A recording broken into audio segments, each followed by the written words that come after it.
In this video, I'm going to show you how to fix Microsoft Store is missing or not showing or even not installed in Windows 10 or 11. If you find this video helpful, please consider to like this video and subscribe to my channel. In saying that, let's just jump straight into the video.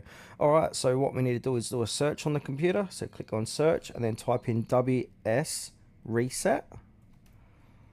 And then here it is here. Alright, so I'm going to click on it, run the command.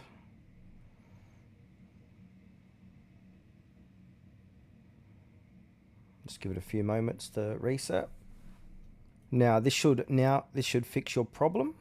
If it doesn't fix your problem, we're going to move on to the second step. Alright, for the second step, we want to click on search where it says type here to search. So type in Windows PowerShell. Then we want to right click on it and then run as administrator. Click yes.